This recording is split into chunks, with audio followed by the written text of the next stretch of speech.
हर साल 25 जनवरी को हिंदुस्तान में कौमी वोटर्स डे मनाया जाता है।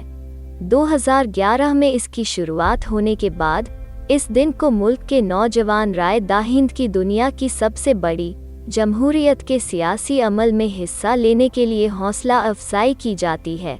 यह दिन हिंदुस्तान के इलेक्शन कमीशन की बुनियाद भी मनाता है। जमहूरी पहलू में मज़ीद इजाफा करने और हिंदुस्तानी शहरियों के हक रायदही को तस्लीम करते हुए वज़ीर आज़म नरेंद्र मोदी ने मुल्क में राय दाहिंद को बाइख्तियार बनाया है। सन 2014 में भारतीय जनता पार्टी के भारी अक्सरियत से फतह हासिल करने और वज़ीर आज़म नरेंद्र मोदी की ज़ैर क़यादत हुकूमत के इक़्तिदार में आने के बाद मुल्क में मुसलमान फ़ाल राय दाहिंद के तौर पर उभरे हैं।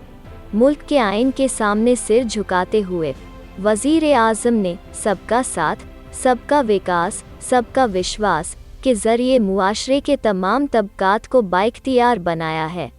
यह दिन महफूज और मुनसिफाना इंतखाबात के इनेकाद के लिए इलेक्शन कमीशन के अज़्म का इजहार करता है। इस साल के कौमी वोटर्स डे का मौजू हमारे राय दाहिंद को बाइख्तियार, चौकस, महफूज और बाखबर बनाना है।